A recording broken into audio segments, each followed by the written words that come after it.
রাতে হাত পায়ের নখ কাটা যাবে কি না, এই প্রশ্নটি অনেকেরই এবং আমাদের সমাজে এখনও অনেকে মনে করেন, বিশেষ করে গ্রামাঞ্চলে, যে রাতের বেলায় হাত পায়ের নখ কাটলে মানুষের অমঙ্গল হয়, অকল্যাণ হয়, সম্পদহানি হয়, বিশেষ কোনো ক্ষতি হয়, কিংবা এটি নিষিদ্ধ।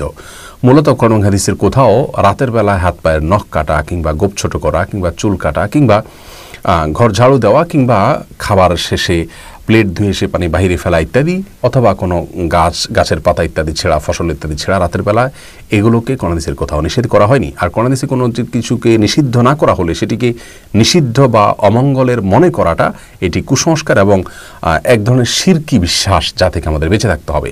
রাসূল করিম সাল্লাল্লাহু আলাইহি ওয়াসাল্লাম বিভিন্ন হাদিস থেকে আমরা জানতে পারি লা আদওয়া ওয়ালা তিয়ারাতা, এবং এ জাতীয় অনেক হাদিস রয়েছে যেগুলোর খোলাসা হলো অমঙ্গল অপয়া বলতে কোনো কিছু শরীয়তে নেই, যে অমুক কাজে অমঙ্গল, অমুক কাজে অপয়া আছে। যদি শরীয়তে সেটাকে অমঙ্গলজনক বলে আখ্যায়িত না করে, মন গড়া বিশ্বাস থেকে সেটাকে অমঙ্গলজনক মনে করাটা এটি ভ্রান্ত বিশ্বাস, যা আমাদের ইমানের জন্য ক্ষতিকর। বিধায় এই বিশ্বাস থেকে আমাদের সরে আসতে হবে।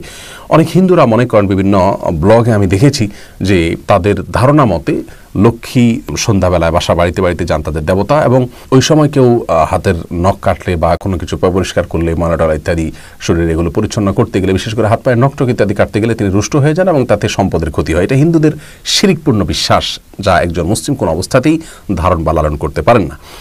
অতএব রাতের বেলা হাত পা নখ কাটা যাবে না এমন কোনো কথা নেই। আল্লাহ তাআলা কোরআনে কারিমে বলেছেন ওয়াজআলনাল লাইলা লিবাসা, আর আমি রাতকে পোশাক স্বরূপ করেছি, অর্থাৎ যেন আমরা রাতের বেলা ঘুমোতে পারি, সেজন্য আল্লাহ সেটাকে সেভাবে উপযোগী করে দিয়েছেন। রাতে মৌলিক কাজ হলো একজন মানুষ ঘুমাবে, কিন্তু এর পাশাপাশি ছোটোখাটো অন্যান্য কাজ তিনি অবশ্যই করতে পারেন। কোনো প্রকার নিষেধাজ্ঞা বা ক্ষতি তাতে নেই।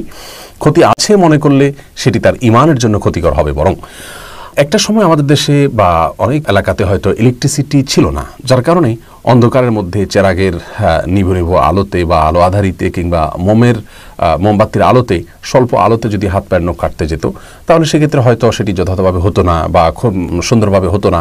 এইসব কারণে যদি তখন মানুষ নিষেধ করে থাকেন, সেটির একটা যৌক্তিকতা ওই সময়ের জন্য হয়তো ছিল, যে ঠিক আছে, অন্ধকারের মধ্যে কাটতে গেলে তুমি হাত কেটে যেতে পারে, বা না দেখে কাটতে গেলে তোমার ক্ষতি হতে পারে।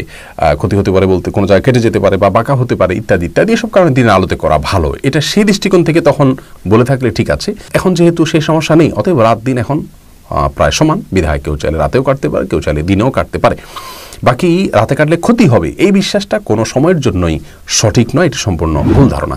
অনেকেই বলে থাকেন যে রাতে হাত পায়ের নখ কাটলে চোখের জ্যোতি কমে যায়। আসলে ওই যে আলো আধারিতে বা অল্প আলোতে, যখন ইলেকট্রিসিটি ছিল না, তখন খুব বেশি চোখের উপরে প্রেসার দিয়ে এই সমস্ত করতে গেলে হয়তো চোখের ক্ষতি হবে, এই ধারণা থেকে তারা হয়তো বলেছেন।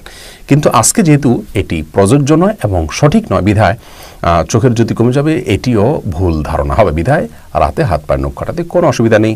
গাছের পাতা ছেঁড়া কিংবা ঘর ঝাড়ু দেওয়া কিংবা খাবার খেয়ে প্লেটের পানি বাহিরে ফেলা ইত্যাদি, এগুলোতে কোনো প্রকার অসুবিধা নেই। এগুলো হিন্দুয়ানি ভুল ধারণা থেকে অনেকটা আমাদের মধ্যে এসেছে, আবার কোনোটি আসছে আমাদের নিজেদের থেকেই সৃষ্টি হয়েছে ভুল ধারণা।